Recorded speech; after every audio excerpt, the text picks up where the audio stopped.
Jarvis, drop my needle. Hello, this is the hardcore legend Mick Foley, and if you are interested in listening to idiots, you came to the right place. Have a nice day. Woo! That's an attention getter. He's a very strange young man. He's an idiot. What we're dealing with here is a complete lack of respect for the law. Oh my God, he's an idiot. You know, of course, that you're out of your jurisdiction. Personally, I think you're an idiot. But that's the evidence in the car. But I was going into Toshi Station to pick up some power converters. Always like to keep my audience riveted. Greetings, ladies and gentlemen, friends and fiends, and welcome to Free Range Idiocy, the podcast about everything, but mostly just the stuff we like.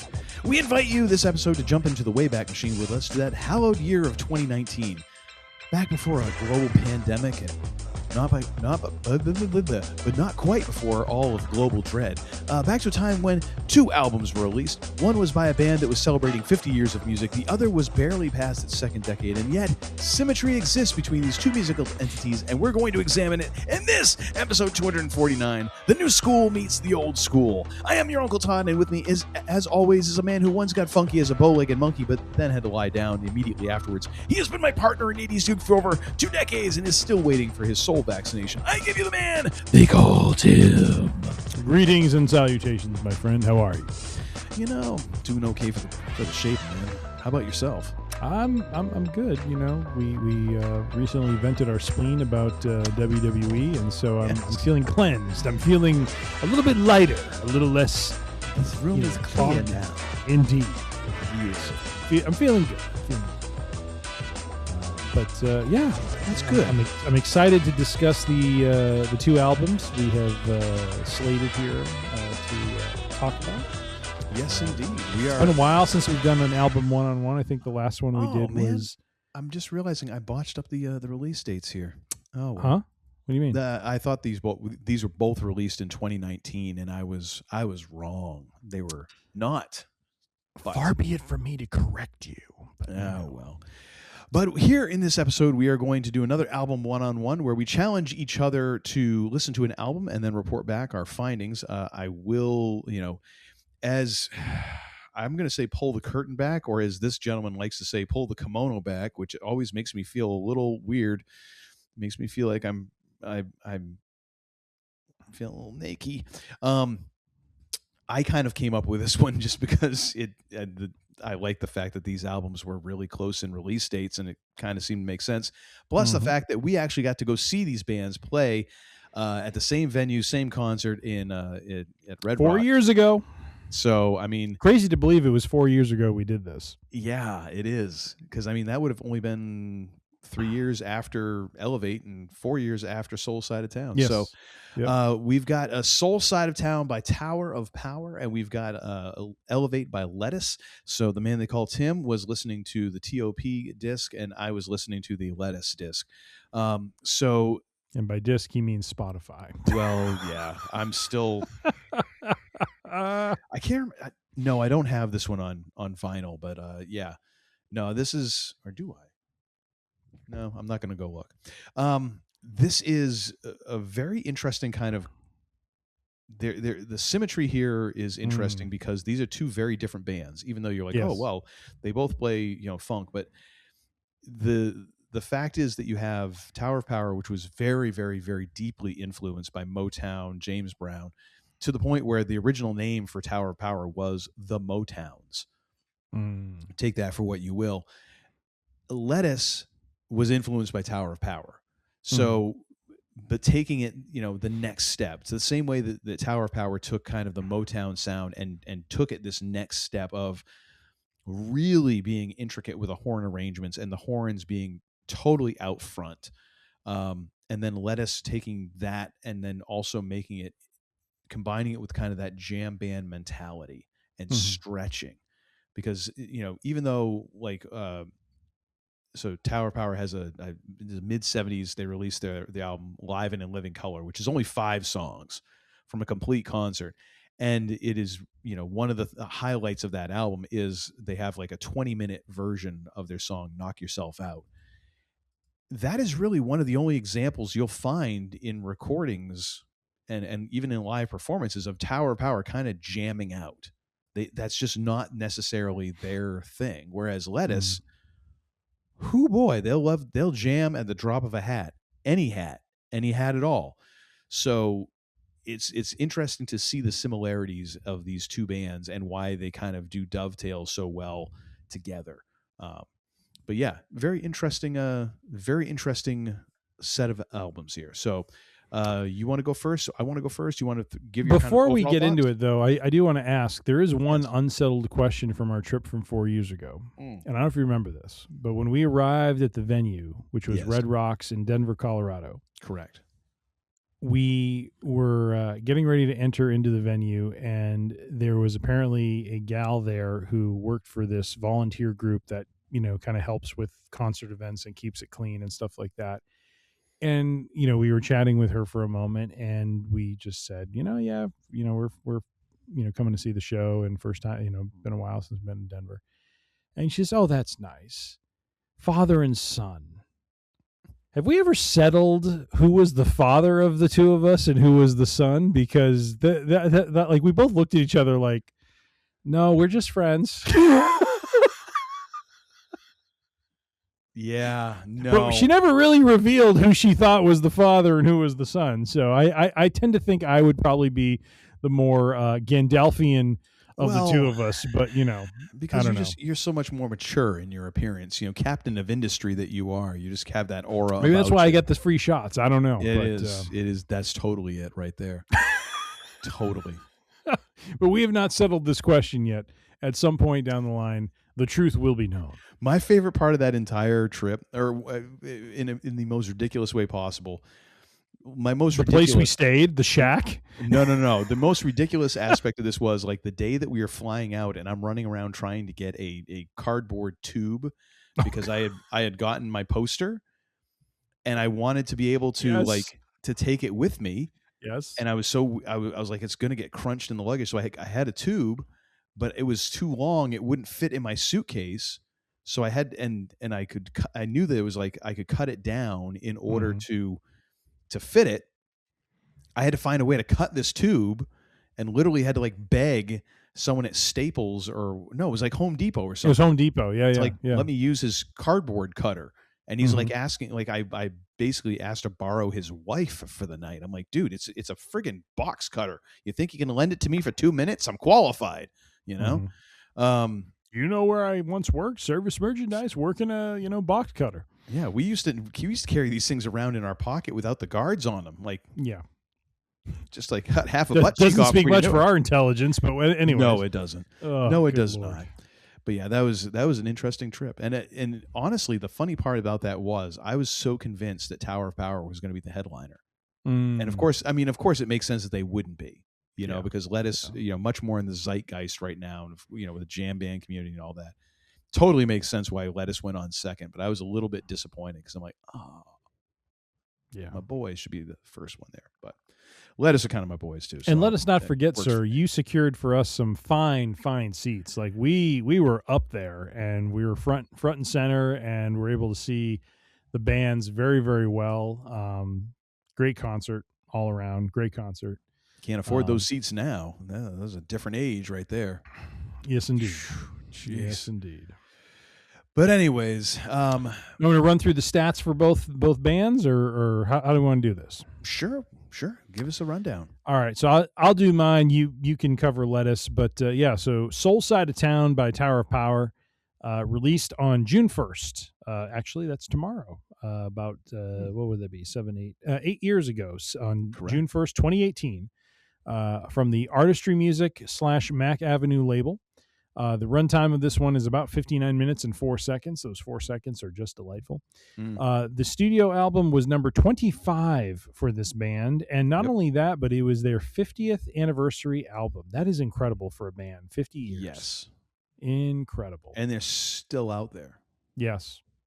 Now, you know this better than I do. How many of the original members are still going?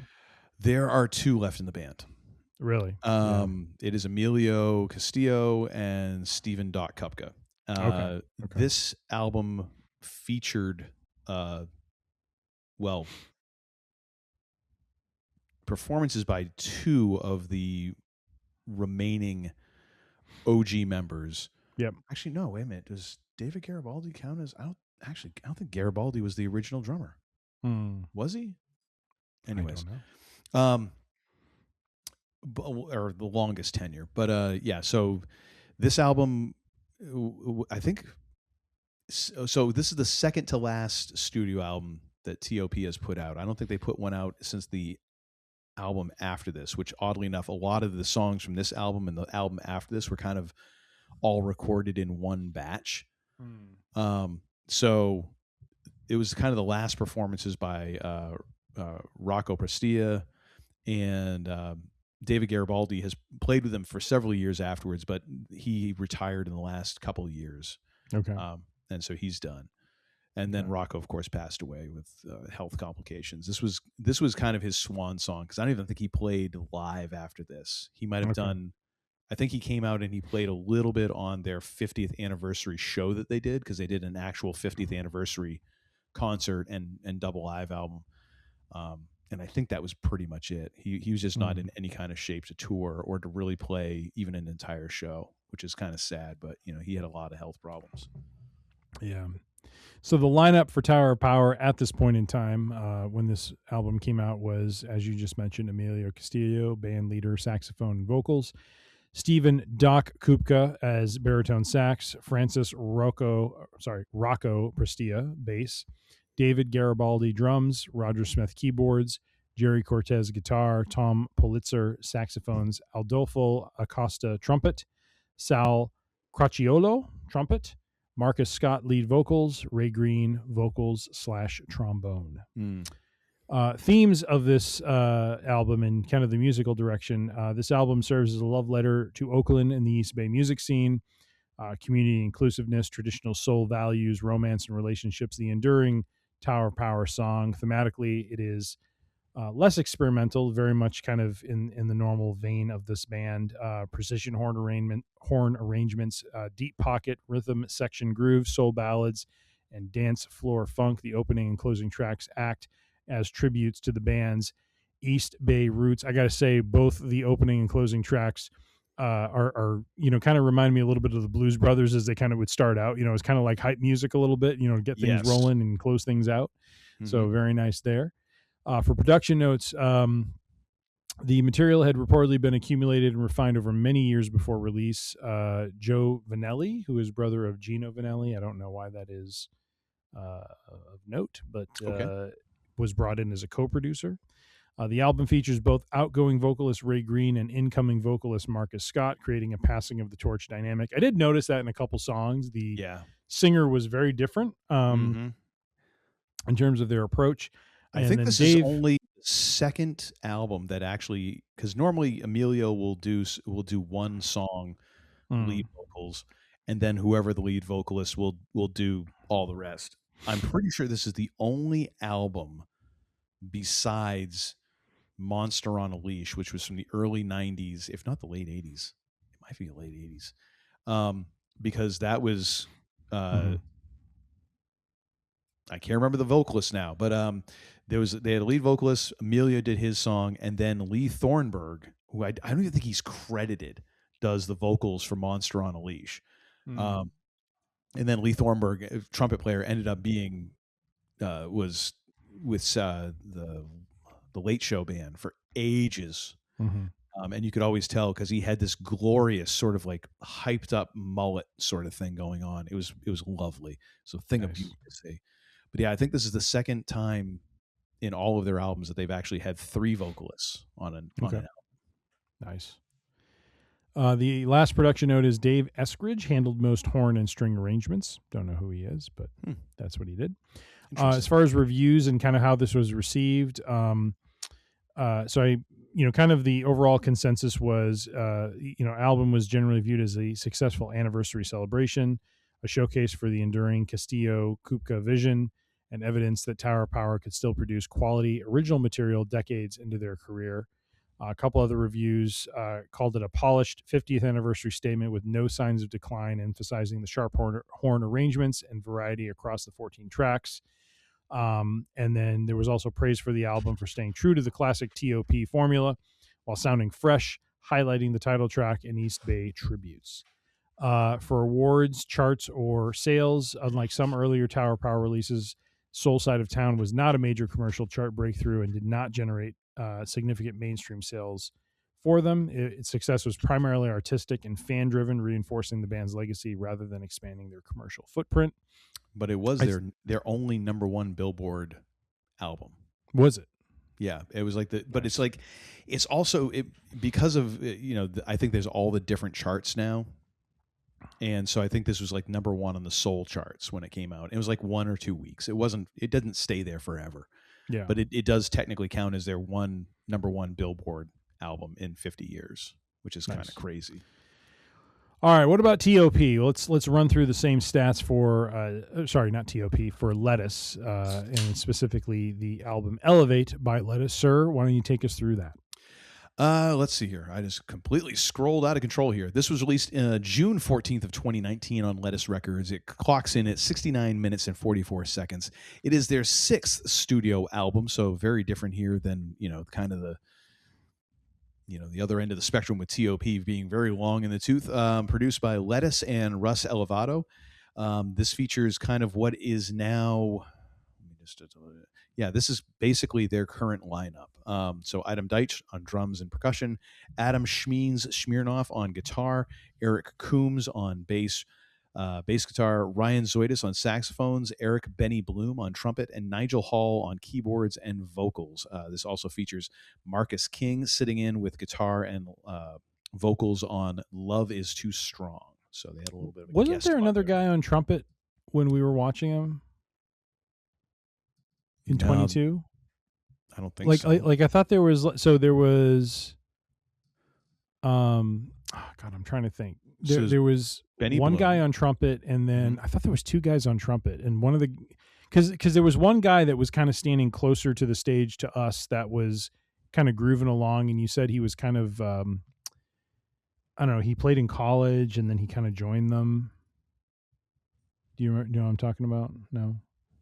So Benny Bloom is the trumpet player, and then you have Zoidis, who's the saxophone player. So maybe I'm thinking of Zoidis. Oh, okay. Maybe I am thinking of Eric Bloom then. Okay. Yeah. Never mind. Yeah. My bad. My bad. Let's see what other AI treats we have here. Come on now, man. I've had a rough week. This is what I could pull together. Oh my gosh, how long are you going to play that card? Almost as long as your fantasy football championship. By the way, thanks for the non-intro on that front. I am a champion. You should be acknowledging me. Okay, Becky Lynch. Where Tower of Power celebrates tradition, Elevate embraces exploration. That tracks. Draws from funk, hip-hop, psychedelia, jazz fusion, dub, soul, progressive rock. I would also go with blues rock for the Marcus King number. Critics repeatedly highlighted the band's desire to push beyond the funk band label. True, they've been doing that for a few albums. Notable influences cited around the album include Prince, Jimi Hendrix, Miles Davis, which is interesting because they did do a recording of Miles Davis's Bitches Brew. Pink Floyd, The Meters, Tower of Power, of course. Major story behind the album is Russ Elevato. Elevato was famous for his work with D'Angelo, The Roots, Erykah Badu. Analog recording approach gave Elevate a warm, vintage feel despite its futuristic arrangements. I mean, that wasn't kind of the first thing I thought of, but sure. First studio album without founding guitarist Eric Krasno. This was kind of a big deal. First album since 2002 without keyboardist Neil Evans. Another one that kind of is another big deal. Nigel Hall became a more central member of the lineup and features a widely praised cover of Everybody Wants to Rule the World. Because not having, by the way.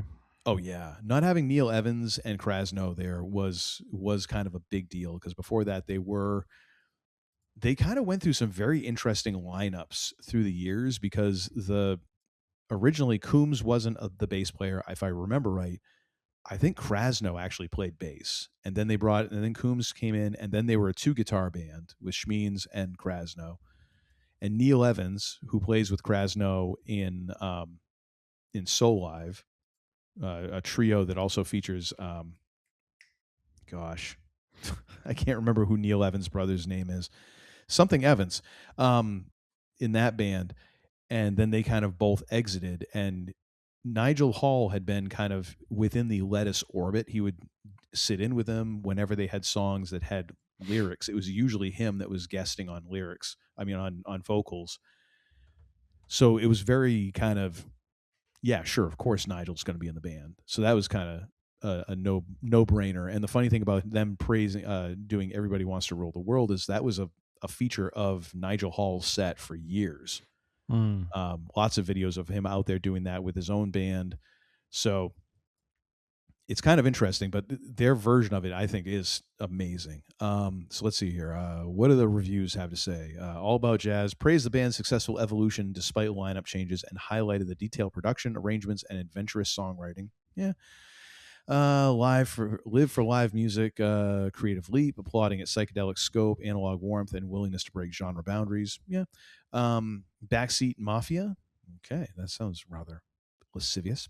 Highlighted the album's blending of funk with hip-hop rhythms and progressive influences, noting the band's ambition to continually expand their sound. That is true, although, I mean, the fact is, like, Deitch has been doing that, has been kind of like doing stuff like that forever with Lettuce. And it kind of goes back to this Elevate is kind of, I don't know, I look at it, it's almost the perfecting, the polishing, I will say, of the changes that began a couple albums before this with an album called Fly. And that was kind of the album that started this trend this way. Before that, it very much was like funk and jazz fusion. Fly started kind of heading in this other direction. The album before this, I believe, was Crush, which was kind of like the first, like, oh my gosh, now we're heading this direction. And this was kind of like then taking that and kind of polishing up a little bit more, I feel. But yeah, those all seem about right. Nice. Let's see here. We got to get the awards charts, sales. Album received a nomination for Best Contemporary Instrumental Album at the Grammys. Also helped continue Lettuce's rise following the Billboard Jazz chart success of Crush, and became one of the band's most acclaimed releases. That is true. Like, from when you look at where this band was, you know, 3, 4, 5 years before this to when this album came out, like, it was incredible to see how this band just sort of exploded and was able to kind of become a touring entity and to play some bigger theaters, bigger festivals and stuff like that, where before they were really just kind of like this, they were not playing that scale of show. And all of a sudden they kind of hit at this point, like after Fly and into Crush. And then certainly when they hit this stride, it was like, oh wow, these guys are selling out everywhere. You know what I mean? Nice. So yeah, that's Very all cool. I got to say about that. All right. Do you want to walk through? Now, I don't have the lineup of the songs here, I'm realizing, but I can jump over to Spotify here to read through that. Yeah. Do you want to just kind of talk through the whole album, or do you want to just hit on the songs that struck us? Well, I mean, you tell me. How you feeling? So, I don't know. I'm looking at the album here on Spotify. Really kind of my read from this, and I'd like to understand your take if maybe I'm being a little unreasonable or not. I feel like the first half of the album, so basically, songs 1 through 5, East Bay All Day, which is the intro, kind of the hype music we talked about. Yeah. Hanging with My Baby, Do You Like That, On the Soul Side of Town, Do It With Soul. Strong entries. I really enjoyed them. Enjoyed the funk, the energy from them, and the feel from them. Just very, very strong songs. And then we get to Love Must Be Patient and Kind, and I'm like, I'm sorry, did I just take a time machine to the 80s or something like that? Because that song was like, good God, was it like 1985 and I didn't realize I went to the Wayback Machine? Because it just did not speak to me at all. I'm just like, I don't need to hear a song about you need to treat your woman, da da da da da. I'm just like, stop it. Stop it, please. That's the thing. Like, this is kind of the bargain that you make when you become a Tower of Power fan. Okay. All right. Every album you are going to get some, depending some on flappy pappy romance song. Well, you're gonna get 3 to 5 to 6 bangers, like just songs where you're like, oh, this is really good. Yeah. You'll get at least one instrumental. And you might get like what they did here, which is the bookends, which is kind of something they started doing back in the 70s when they returned to Oakland album, when they did the song Oakland Stroke, and it opens and closes the album. I think it's a great touch to do that. Oh, I think it's a very cool like statement of the band of just because it brings some energy to it. And folks, when I say energy, I mean we're talking strong bass rhythmically, we're talking organs, drums, trumpets are on, horns are on point. I mean, just the whole production as a whole. I mean, when they're firing on all cylinders, like on those first 5 songs, I mean, they are freaking firing. Oh yeah. I mean, it is strong, juju right there. So, but you were saying, go ahead. But when you do that, you are also going to you'll probably get one good ballad for sure. Yeah. You'll get one good ballad because Tower Power has written some fantastic ballads. In fact, their biggest hit their biggest couple of hits have been ballads. Okay. So Very Hard to Go, I think, is their highest charting single, and that was back in the 70s, and that was off of their 3rd album, and I think it hit number 3 on the pop charts, and it still finds its way. Like I will hear that song randomly. I've heard it in the grocery store. I've heard it at different places where I'm like, and I'm just walking along, and all of a sudden I find myself kind of humming along. I'm like, what's going on? That's like, so very hard to go. I'm like, son of a bitch. Like, all right, Emilio and Dot getting a few shekels in royalties. Good for you. However, you might get like one just over the top, sicky, sweet, schmaltzy ballad. Sometimes you get like the album, you're like, oh, the ballads are really well balanced. Later in career, like you get some that are just way over the top, and that's the one where it's like, and they just kind of hit you a little early with it. Usually, it's kind of buried on side 2. You know what I mean? Like, we'll put this on like 8th or 9th, and this one they're just like, nah, we're gonna hit it right here. And I got to admit, I do skip that song. All right, I'm glad that I didn't miss something and am being completely unreasonable with that. No, it's syrupy sweet. It's so saccharine. Oh my gosh. Now we go from that over into Butterfried, which is a fun one. Selah, which is a good one. I did enjoy that. Let It Go is okay. Stop was one I really enjoyed. Really enjoyed Stop. And then kind of after Stop, it just kind of calms down. It's just like I can't sit there and say. Although After Hours is pretty good. After Hours, if nothing else, because and this is one of those things that I do enjoy about this album. And when I am not bullshitting when I say this is one of my top 5 favorite Tower Power albums, and I don't say that lightly. I mean, there's enough of them to choose from. And I've listened to all these albums multiple times. I love on this album how they let songs cook. Like these songs are actually a little bit longer than what they would normally be. Like the outros just kind of cook. And then when you get into something like Butterfried or what is it, After Hours, when you just start getting like these things where it's like, oh, we're just going to kind of go a little bit crazy here. Like we're going to allow some different styles, some different, feels, and they just kind of go. And I'm like, I really dig that. Like, it's kind of cool to hear Tower of Power doing that because Tower of Power, one of the things like, so when I was always hesitant when I had a funk and soul band, even though I love Tower of Power, I was so intimidated to do a Tower of Power song because I'm like, you have to be on your friggin' game. You have to be tight. Cause if you're not tight, it's going to sound like crap. And these guys were always tight. Their arrangements were there, and they were just everything boom, boom, boom, boom, boom. And to hear them kind of cut loose and be jammy, and to kind of let the ends of the song just kind of simmer, I'm like, wow, this is not what you guys normally do. Like, I kind of dig this. Like you're loosening. It's like after all those years of like the Motown suits, like maybe you loosen this a little, even though there was a long time that they were in leisure suits.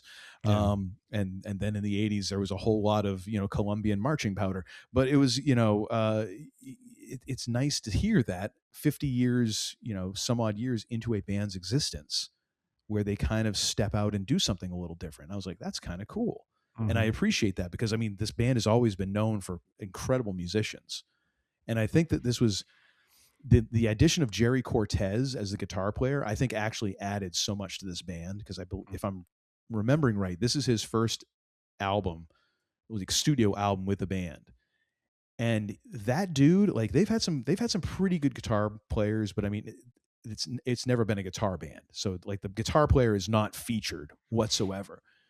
Jerry Cortez brings so many different things that he can do that he actually becomes almost featured in this weird way because you can tell that, like stylistically, like they're changing because this dude can do this. So it's kind of interesting. Nice. But anyways, I talked enough about that. Sorry. No, that was great. Yeah, so When Love Takes Control, After Hours, Can't Stop Thinking About You, those are kind of the last three songs. And then, of course, the album ends with East Bay, Oakland Style, which is very similar to the, beginning East Bay All Day. So, so all in all, like my impressions of this are, again, not that I am an avid listener of Tower of Power, but there is an energy and a funk and a feel that is brought in these songs that I really enjoy, especially the first five. Really enjoy that. I think there's, once we skip over Love Must Be Patient and Kind. Maybe you need to be more patient and kind. I think I am patient and kind enough as it is. I think I need to have more spunk and an aggressive spirit. Yes. Is what I'm thinking. Yes. But no, and then of course the middle part of the album, is also I don't think it's as strong as the beginning, but I think this album, from the order perspective, I think they ordered it from the strongest songs up front to some of the more, I don't want to call them middling songs because they're good, but they're just, if you stand them up against those first five, I just don't think they hold up. I think the first five are really where the band really shines. I think they're fun. I think they have good energy to them, but I just don't, I think I understand why they are where they are. And then, kind of the songs toward the bottom of the list are, like you said, After Hours is not a bad song, but not their strongest, and so I think the layout from top to bottom makes sense. Yeah. What about you for Elevate? What is your sense of things based on the order of that band? So I will be completely honest. I will pull back the kimono here a little bit. I had not listened to this album in a little bit, and just listened to it this afternoon while I was mowing the lawn as a refresher. But I felt pretty good about that because I have listened to this album dozens of times because when I do workouts at the gym, usually the way I go is it's really one of three options. I'm either going to go with Motorhead's Motorhead Essentials on Apple Music. I'll go with AC/DC Essentials, or I will pick an album by Lettuce. And actually, most of the time, it's an album by Lettuce. So I have listened to all of the Lettuce albums quite a bit because it would be like my workout would take most of one of these albums. So it had been a little while, but going back through it, I'm like, oh yeah, I remember this. And in a way, like Lettuce can be the perfect workout music because it is so vibe driven.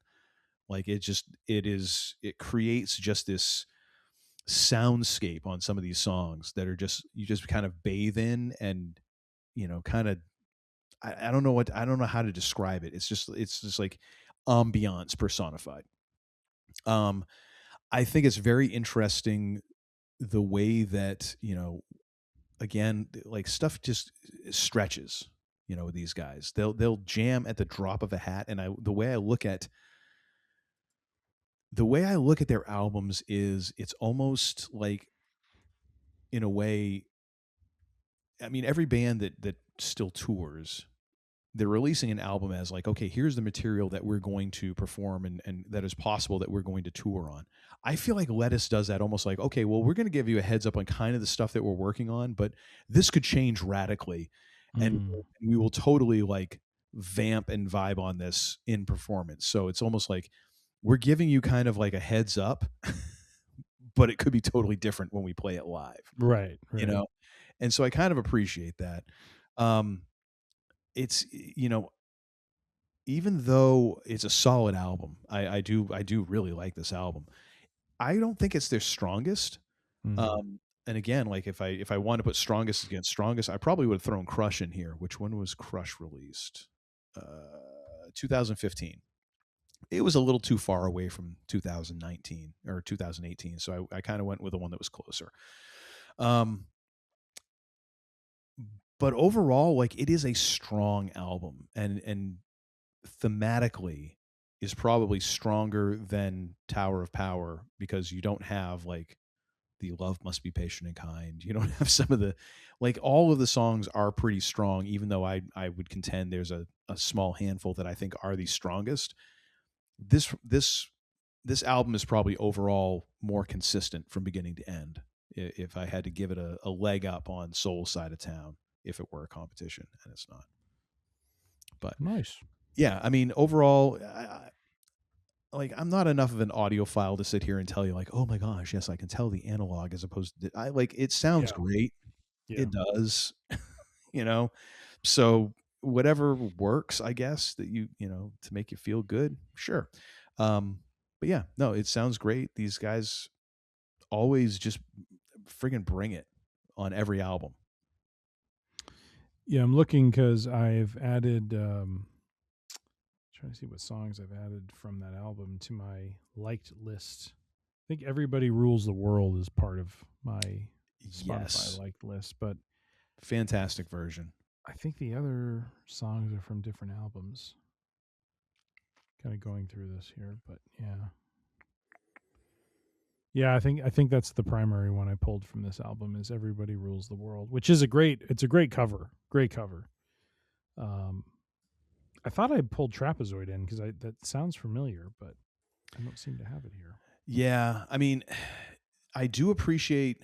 I just actually changed one of my things here, but actually, Crush is where I have the most songs from, like you said. Yes, Crush is a monster album. Like you go to that one, like The Force, Get Greasy, Chief, Phyllis, Sounds Like a Party, The Lobbyist, and so right good. There, that's like the first 7 songs, and we're now like. Now we get to a song where I'm like, oh, well, I don't like Trilogy as much. Then we get to Pocket Change, and we're right back there. The new reel is friggin' amazing. Made a Woman Out of Me, Silver Dome. And then we get, okay, I don't kind of love Elephant Walk, but then we get to Let Bobby, and like, okay. I mean, yeah, just banger after banger after banger. However, I do appreciate how Elevate does kind of explore a little bit more of the psychedelia side of things. Like, it is, like, here's the thing, like I've seen Lettuce 3 times. Mm-hmm. I saw them back ages ago at the State Theater in Portland. Then saw them at Thompson's Point in Portland, and then saw them at Red Rocks. And 2 out of 3 of those were really good. The one at Thompson Point wasn't quite as good, and I felt like they were kind of. I don't know. I just didn't feel like the band was as engaged. Maybe they were tired. I don't know if maybe they're fighting technical issues or whatever. It wasn't as good. The thing is, like, I know a lot of people at that show enjoyed it, and I'm like, oh, it's because I don't have the same chemicals that y'all are to kind of balance this out. Like, I could totally see people listening to Elevate and being like, oh my gosh, I could imagine this being music that would be fantastic to get high to. For the record, at the concert we were at, which was in an outdoor venue, I got to tell you, when Lettuce came on, there was a cloud over the crowd. Oh, it was a friggin' fog bang. Like, I'm like, who has the bong hooked up to a friggin' Harley Davidson engine? Like, what is going on? Oh my gosh. Oh man. But I mean, crazy. But I can appreciate that, and I can see how people would like. That would be a thing as well, you know? Yeah. Nice. So what do you got for some faves here? So I had 2. I had, actually, let me, hold on a second. Let me jump back over to the album here. There we go.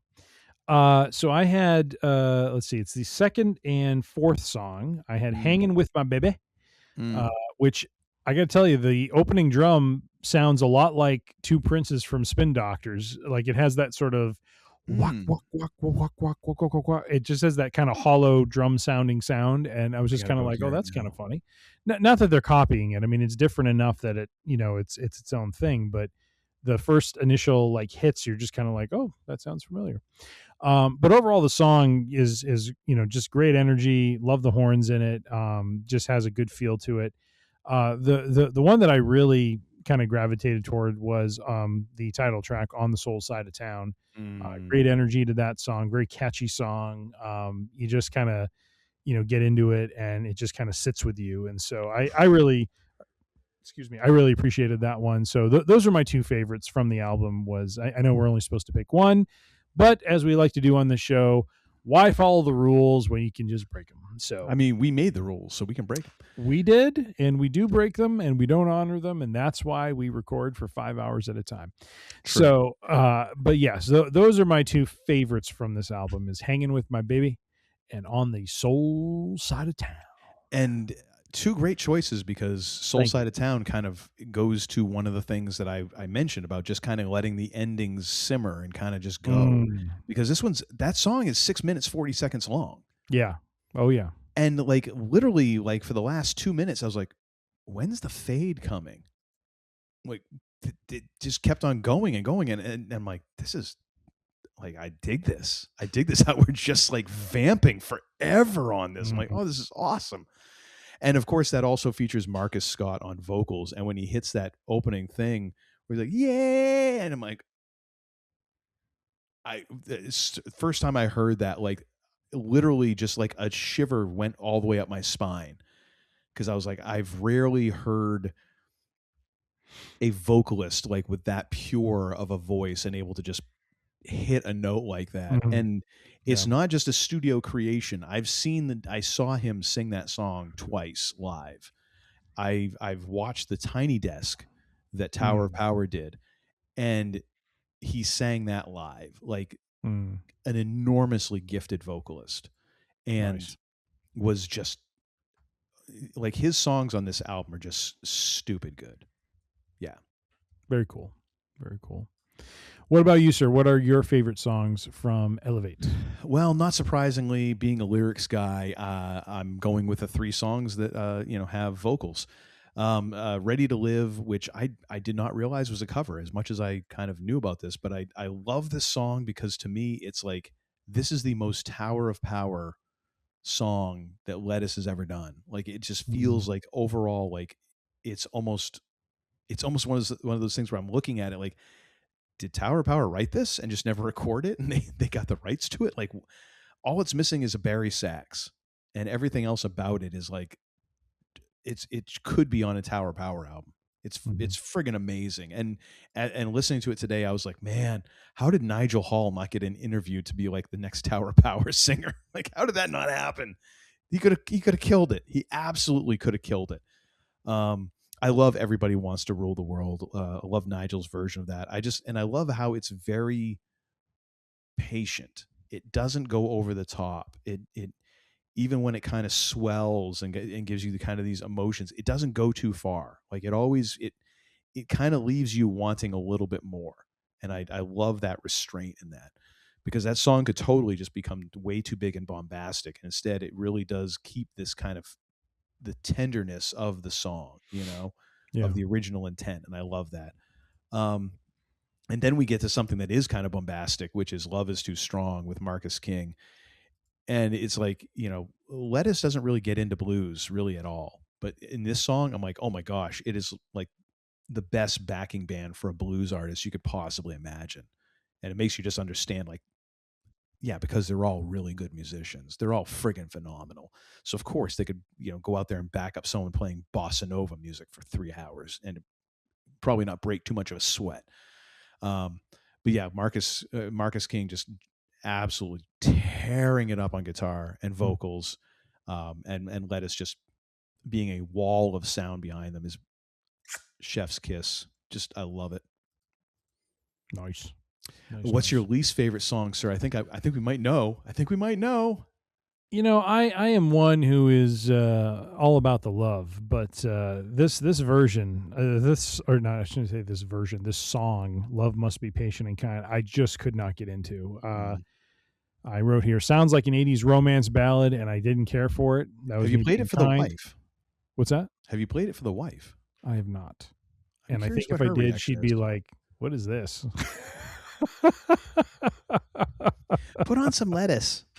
Yeah, basically. Yeah, no, just was Can you not. play the Obafemi theme again? This was before by the way, I listened to this album before I watched Clash in Italy, so I was not colored by my disgust after that event. That's good. This was pure from a listening perspective, and I just was like, ugh. It just so reminded me of, the sort of typical 1980s, sort of romance sort of songs, and I just was like, I'm good, thanks. Well, it does get into that, like, almost like the 80s version of Chicago, where it is so syrupy sweet, where you're just like, oh, come on, you're so just trying to have an FM radio hit, please. I can't stand those songs like, you gotta treat it da da da. It's like, don't tell me what the hell to do, just sing, come on now. Good God Almighty. Don't got the rest of this under control. Do. Let's just set a mood and a vibe, and let's just leave it at that. Like, I don't need instructions. Who was it? Who was it was a Steve Harvey. You gotta take her out. I'm like, I know I gotta take her out. Just come on. There's Steve Harvey on, like, the original Kings of Comedy, when he says all those people, you go to a rap concert and all the 10 people out there, everyone's got a mic and they're all wave your hands in the air, do this here, over here and over there, everybody scream. It's like I paid $29 to get in here. You scream. He's right. like, I want to sit down. That's it's like, right. Don't tell me what to do. Oh, I'm here for the show. Too funny. What is your least favorite song, sir? It was a kind of a tough call, but I'm going to go with Purple Cabbage. There's just times, there's just times when you get to a point when you're like, there is a term that is used for, like guitar wank, where it's just like someone is just showing off. They're just playing and playing and playing. They're not really saying anything. They're just playing. And that song kind of, to me, is just sort of, it hits that point where I'm like, okay, there's enough has been, I'm not high enough or high at all to listen to this. Yeah, indeed. Where's Paul Heyman and Rob Van Dam when you need them? That's right. RVD. All right. What was your biggest surprise from Soul Side of Town? I went with Stop. That was a hard one because there's a number of songs that were very good and surprised me, and I really enjoyed. I looked at songs like Butterfried or Selah, and I was like, oh, that's good. But Stop, just, I don't know. It's probably, so it's the 10th song on the album, but it's the song that I, if you can shift the songs around, I would put that, right after Do It With Soul. I just feel like that would be a strong lineup if you had those 6. So I went with Stop. A lot of great energy, strong vocals. The horns are great, very catchy. That's where I think Tower of Power shines, is just when you have the whole band just kind of, at it. You have the organ going, you have the bass, there's a good rhythm going, the horns are hitting their spots, the vocals are strong. Just all around, I just feel like when they're operating as a total package, those songs are, for me, the most enjoyable. Like, I know I talked about Love Must Be Patient and Kind. Part of that was the lack of that, like it's just, you only have certain instruments playing because, of course, they're trying to go for a different feel, different texture. It's a ballad, not a straight ahead, sort of, high energy song. And so, they all can't be that way, but I don't know, listening to this album, those are the songs I enjoyed the most, is when everyone in the band is participating, and it's just like, it sounds and feels like a machine. It's like, it is a funk machine that is operating at the highest level. And so I went with Stop on this one because I just enjoyed it. I thought it was a lot of fun, but it was a song that surprised me because getting that far down into the album, I just would have expected it up higher. So, but what about you, sir? What is your biggest surprise from Elevate? I'm going to go with the Royal Highness, which it probably sounds like a little bit of a misnomer in that it's the second song on the album. And Trapezoid kind of continues a fairly decent tradition of Lettuce songs kind of having a very definitive opening statement.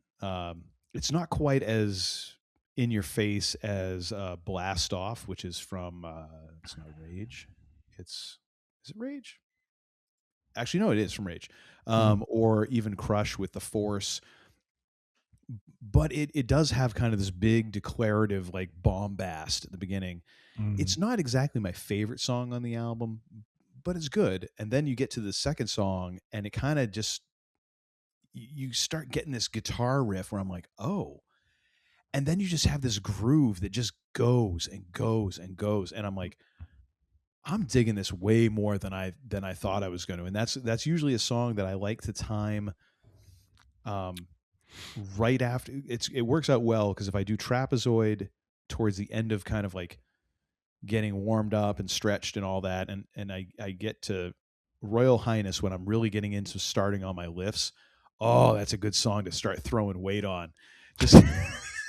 Just that dun, dun, dun, so yeah, we'll throw another 45 on there. Let's see what happens. Nice. It's great energy music, and just to have kind of some distinctive sections that kind of blast through and change things up. Oh my gosh, good tune. Very cool. Very cool.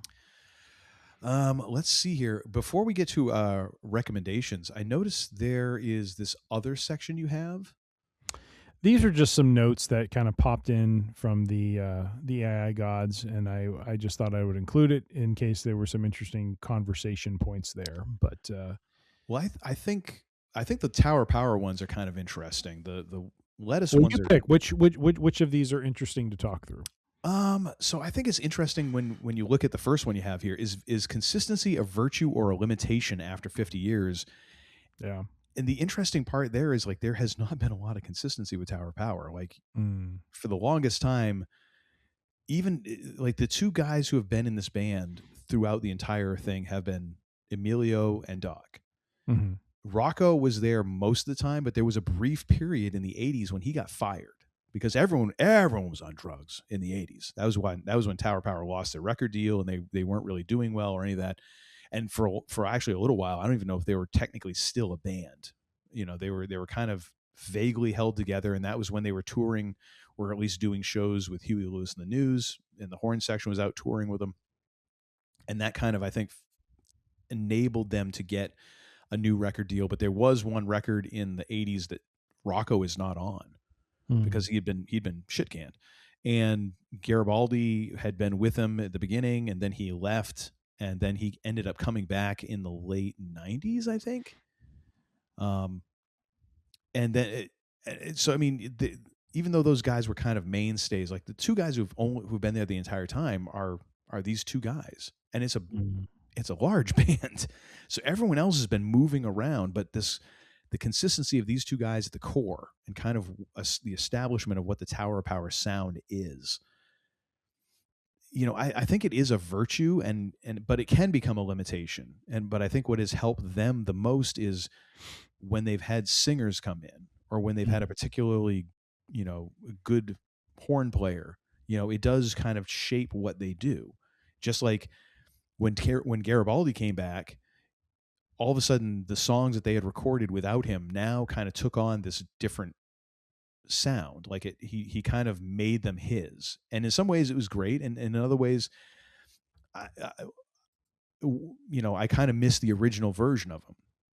And there was a weird moment when I saw Tower Power, I don't know how long ago it was, I'm not gonna remember, but it was after the stupidest accident you could possibly happen with a bunch of guys in their 60s. So Jerry Cortez and David Garibaldi both got hit by a light rail train because they were trying to rush across a train track. I'm like, and you're in your 60s. Like, this seemed like a good idea. So these two guys got taken out, And so because there's approximately 1 billion Tower of Power alumni out there, they were able to call in a couple of guys who had played with them. So they brought in Jeff Tamalier, who is a guitar player, and they brought in Herman Matthews, who is one of their former drummers. And it was interesting to hear some of the old songs that Garibaldi hadn't recorded played like they were on the recording. And I'm like, oh, I forgot this song sounded like that with the original drummer, because those guys played it. They played it the way they originally played it. So I think it's, the kind of the shaping of the consistency is kind of an illusion. It's just the overall sound. Mm-hmm. And it can become a limitation, but I think that the fact that Tower of Power had that like near death experience, if you will, as a band in the 80s, and then managed to kind of come back, and everybody got sober and got religion and kind of embraced like, hey, we are on house money time now. Like, we should not even be around, like physically or as a band. So I think that there's been a little bit more looseness to explore after that. Unfortunately, I don't know if they're going to record another album. We'll see. Apparently they've been recording, but we'll see if that bears fruit. The other one I think is interesting here is Marcus Scott's arrival versus classic Tower vocalist. Marcus Scott is one of the best vocalists they've ever had, and unfortunately it didn't work out. I think that had to do with him. Was he singing in 2022 when we saw him? He was not. Okay. I forget the name of the vocalist there. Not nearly as good. I saw Marcus perform twice. I saw him. The first time I saw him was at Brooklyn Bowl when I went down to see them in New York, and dude was amazing. He was electric. Dude jumped off the stage and was dancing in the crowd. Jeez. And it was so crazy to see someone, because he was a young singer, especially compared to the rest of the band. And his energy was just insanely off the charts. Then saw him at Hampton Beach Casino in New Hampshire, and again, just energy you wouldn't believe. And unfortunately, it didn't work out because, unfortunately, I think he was one of the top 3 singers they ever had, easily. And hey, it just didn't work. But for the brief time that they had him, and especially for this album, like on Stop, on Soul Side of Town, friggin' phenomenal, man. Yeah. Very cool. Yeah. What about the other notes for Lettuce? So, let's see. Ready to Live is a cover strongly influenced by Lettuce's admiration for Tower Power style horn-driven funk. Would you agree with that? Yes. I mean, it should be a Tower Power song. Yeah. It literally sounds like it should be. Gang 10, I think, was definitely a signature modern epic. Like, that is a song that feels like it ought to have movements. I think if I remember right, I think they might have performed that when we saw them. And if I remember right, I think that's on their, where is they recorded and released an album, like a triple album with the Colorado Symphony. Oh, here it is. Colorado Symphony Orchestra. Yeah. Oh my gosh, it's cut down though. It's only like 7.5 minutes. Oh, it's because they also they tied that in with like a Mozart tune, like a Requiem, or was it Beethoven? Or I don't know. Anyways, no, I think you're right, Mozart. But yeah, no, it's again a great song, and great music to get high to, I guess. Do you remember this when we were at the concert? There was this like couple that was in front of us, and they were like, you could tell they were older.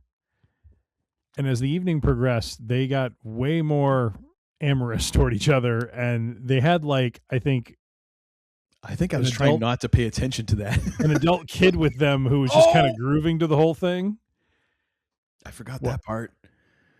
And it was the weirdest scene, because it's like, there they are doing their thing, and they're the adult kid is like, kind of just doing their thing. And I'm just like, what the hell is going on here?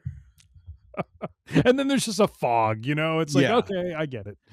I don't like, no, that still doesn't make any sense to me. Like, ew. Yeah. Ew. Just like, go to the car. And folks, it was one of those typical things where it was not just like someone that was older than us, but the guy had like, the hippie ponytail going, like, middle-aged, not middle-aged and crazy like Terry Funk. It's like middle-aged and trying to compensate for something. You know what I mean? Middle-aged. He was past middle-aged. He wishes he was still middle-aged. Yeah. Oh, so that was bring that up. As good as our seats were, we had to put up with that. So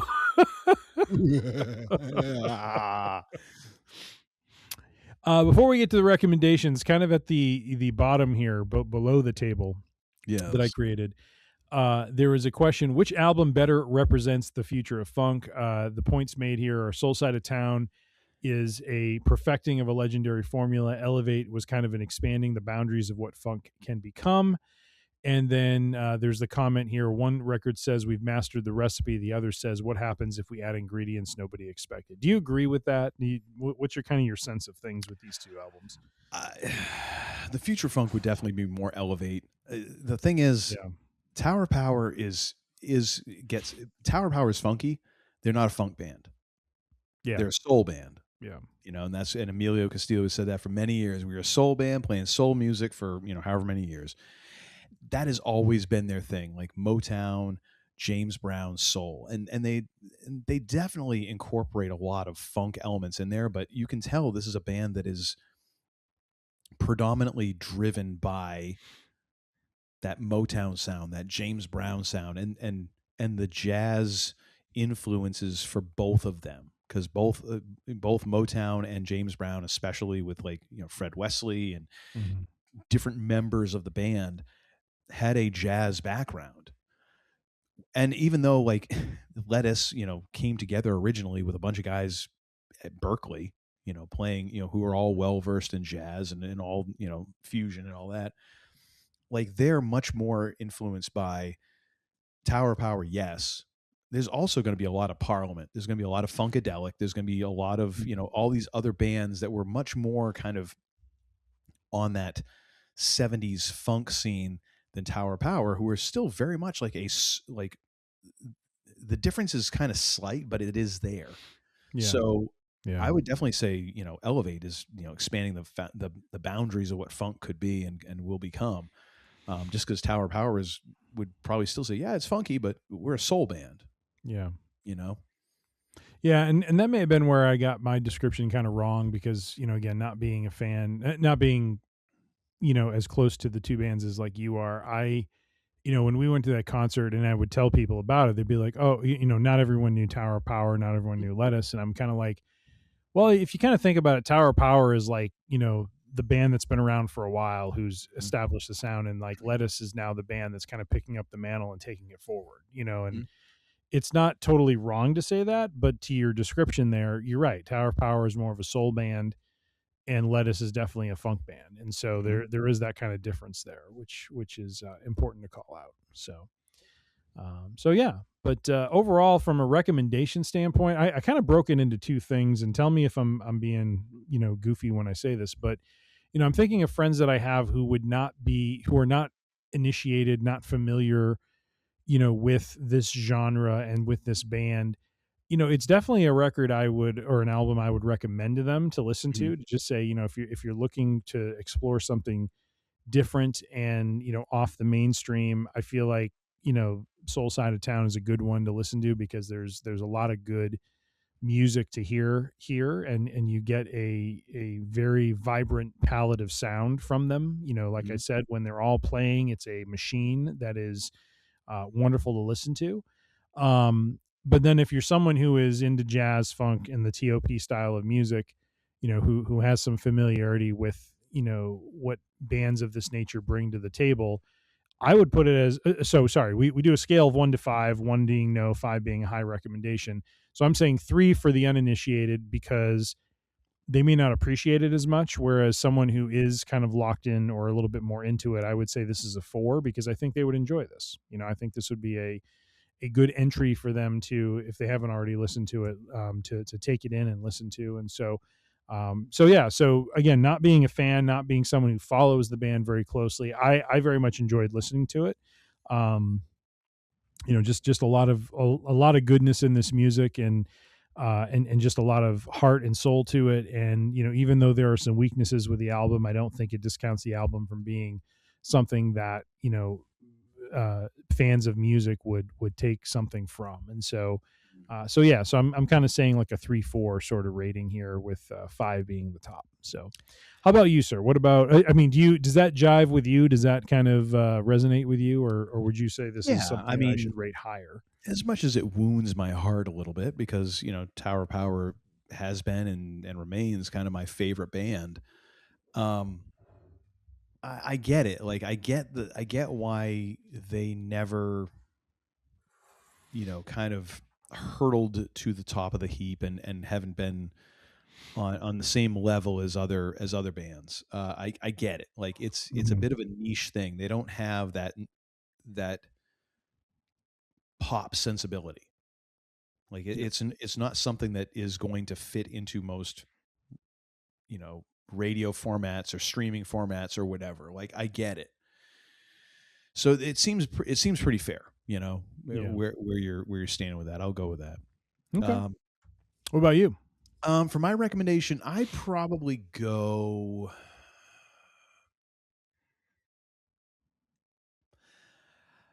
I would probably go 3.5. Okay. If only because no, I'm going to go with 3. Because I feel like even for people who are fans of Lettuce, like there's probably 2 or 3 other albums I would recommend before this one. And for people who haven't listened to Lettuce, I think that it would probably get a little too jammy for a lot of folks. It would be great. Maybe I would be like, hey, yeah, if you want to lift, to you want to, for a gym mix or something, like, yeah, this might be good. But even then, like, I think there'd be times that people would get lost just because the jam band aesthetic is not for everybody, and long jams are not for everybody. And that's fine. And I appreciate a good jam every now and again, but I also appreciate a 3.5 minute well-crafted pop song. Because there's something to be said for being able to pack a punch within that space, as opposed to just being able to noodle all day and then eventually cluster frack your way to an ending. Yeah, you explored the space, and the space is now a lot emptier because a lot of people left. They went to the bathroom. Yeah, okay. Yeah. So yeah, I think a 3 is probably about fair for both sides of the fence there. Yeah. Yep. And that's kind of where I landed, was between a 3 and a 4, basically. So very good. Well, another successful album 1-on-1 under our belts. Would you say so? I would. Oh my gosh. Do I have to change my and another thing to achieve some parity here? Or? No, leave it as is. I came in and swooped in and did. You go first, though. I don't want to say. No. You always go first. What do you have for a recommendation and another thing for our listeners and or viewers? Folks, I based this off of what Uncle Todd did, because when I looked at my my liked list, I actually had a number of songs from this album. But I'll tell you what, I'm actually going to change mine. So if you want to kind of, because I think you might have wanted to go with mine. No, stay with yours, please, because you will explain it better. Please, I am not a student of this band, so do not expose me for who I am. I don't plan on exposing you. Don't make me open the kimono. You know what I mean? So. Feel icky. Yeah, I bet you do. I'm going to go with the album Fly by Lettuce. I have 4 songs from this album that are on my liked list, and that is not to say the other songs are not, good, but Madison Square, which is a great tune. Yeah. Bowler, which is another, again, just very good tune. I mean, I didn't listen to these today, so I'm not going to speak to specifics. I just know when I listened to them, I added them to my liked list because I'm like, this is good stuff. I want to listen to this again. Slipping Into Darkness. I enjoyed that song quite a bit. It's a good cover. And then Ghost of Jupiter is one that I really enjoyed. Oh. So four items from this one, 4 songs from this album that I really enjoyed. And then, like I said, the rest of the album is, check it out. It is a pleasure to listen to. And if you're not familiar with the band Lettuce, open up your musical I don't know, sound sphere, sound space, whatever you want to call it. Just open your horizons and your boundaries to new and different things, and you will not be disappointed, because this was a pleasure to listen to. When we did the concert in 2022, I forget if it was before or after, but I was in kind of a phase of like listening to basically in sequence, chronological order, every album that the band made. And so as I was going through this one, I was like, oh yeah, I like this. So, so Let Us Fly is the name, not Let Us Fly, but Lettuce, the band Lettuce, and the name is called Fly. I'm surprised you didn't go with Jack Flask and Do It Like You Do as well. I probably got to listen to the album again, and maybe I'll add those in. So, because there was Madison Square, Jack Flask, and Do It Like You Do. Those were the 3 songs off of that one that we grabbed when we played live. Oh, really? Nice. Oh, so much fun. What about your end of the thing, sir? As for me, I'm going to recommend Lettuce's 2015 magnum opus, as I prefer to think of it, Crush, which, holy crap. So many good songs on that one, man. Jeez. I mean, just the opening, the force is just like, it just blows you away. Mm-hmm. And it really doesn't let up from that. Then you get into Get Greasy, which is almost like this. It's like James Brown filtered through like a friolator. Then you get into Chief, which is really good. Phyllis, which is to me is like one of their best trippy songs that also has just a great like melodic sensibility to it. Sounds Like a Party, which is so much fun, and it was so much fun to play. The Lobbyist, which is another song that all of a sudden now it's like we've got another one that's just everything, all 6 cylinders just cranking right at you. Pocket Change is another one that made me think of James Brown. The New Reel, which I'm like, this is somehow hopefully going to end up in a Quentin Tarantino movie, because it feels like it should. He Made a Woman Out of Me, featuring was it Alicia Shakur on vocals. Silverdome is actually one of my favorite. It's like what if Lettuce decided to try and be Led Zeppelin? It's very When the Levee Breaks sort of feel. Let Bobby is another one that is very much a James Brown kind of nod. I can't say I'm a huge fan of The Sun, but it's there. I feel like it kind of takes the album out on a bit of a whimper as opposed to a strong note, but you do what you want to do. Overall though, this album is just back to front so freaking good. So good. A couple of times when I've listened to this album, I was just listening to Phyllis as you were talking. I'm just listening to. Glad that you're paying attention. I appreciate that. No, I am, because what's funny is when I was listening to the albums, there was a couple songs that struck me as like, damn, that would be some good entrance music for a wrestler. And I was listening to Phyllis, and even though there's a long entrance there, which you can kind of cut down a little bit, like Phyllis feels like kind of a good groove for just depending on the personality of the wrestler, just feels like a good one. So yeah, that could work.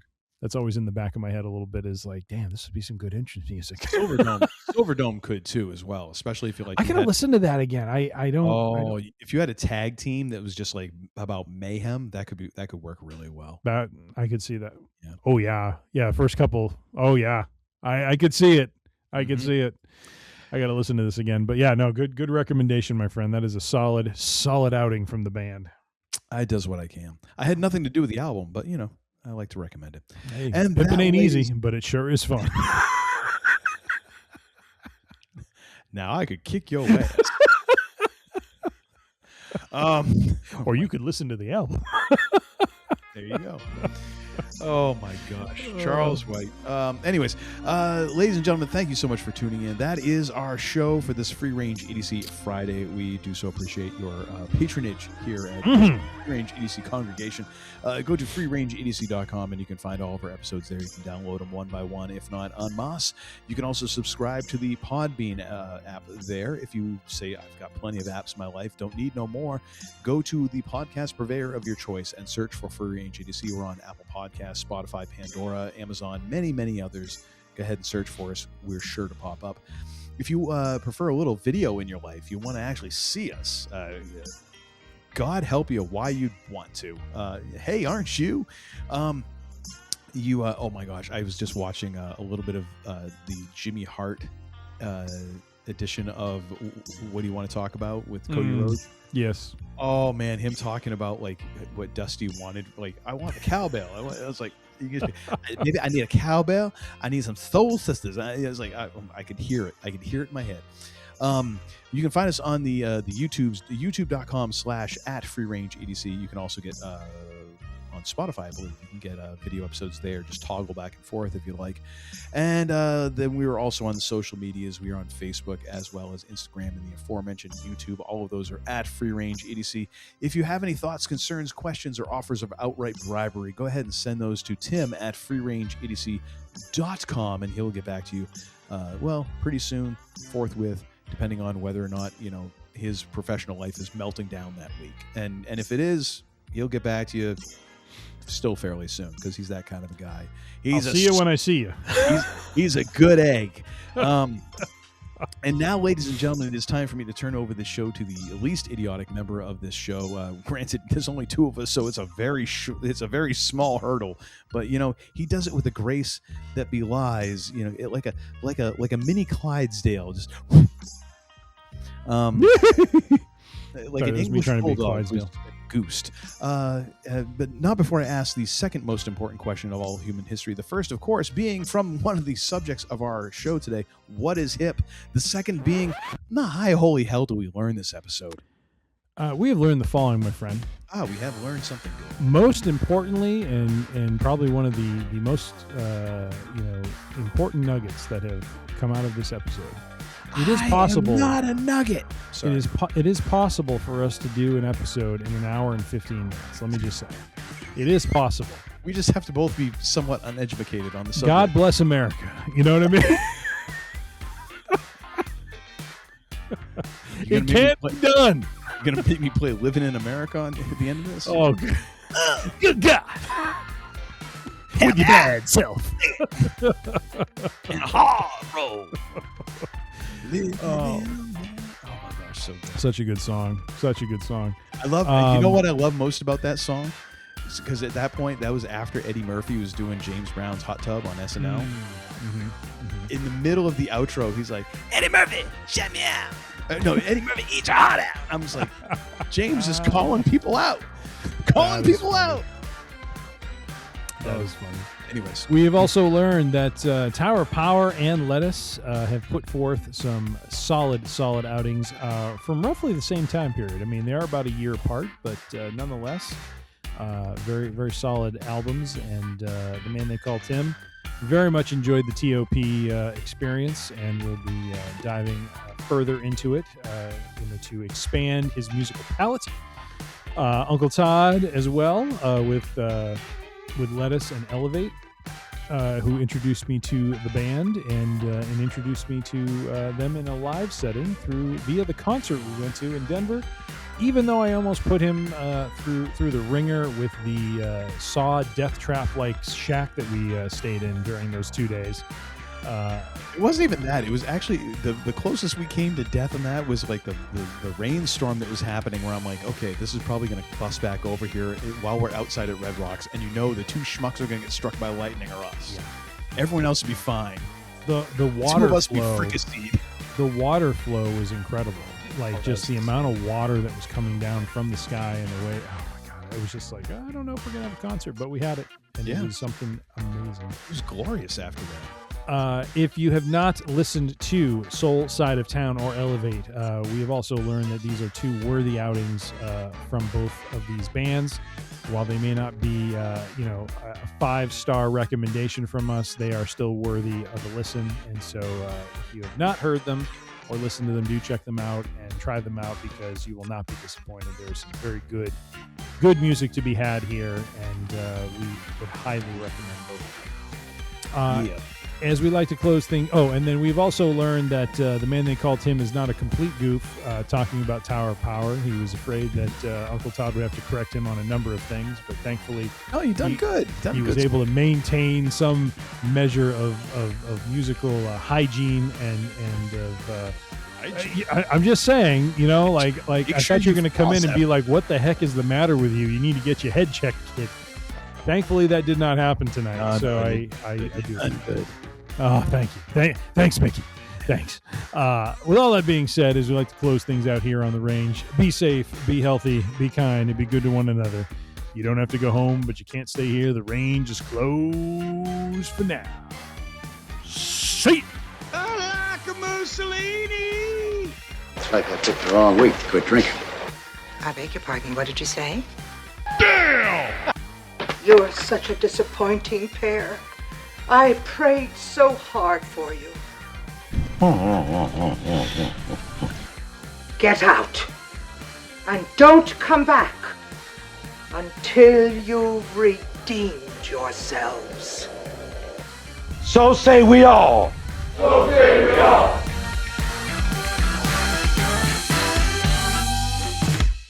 my gosh. That never gets old. It doesn't. Never gets old. Thank you, Uncle Corny. We need the levity.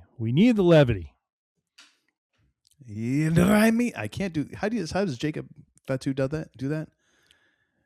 See, the whole way to do it is you can't think about it. You just got to go, "Ya Rabin." I see. Honestly, when I did it, I'm like, well, let's see what this sounds like and see if I fall over myself. And thankfully, I didn't. So you done good. You done good on two. I just run with it. I go, "Ya Rabin." I can't do it. Can't do it. Wonderful. Now get the hell out of here!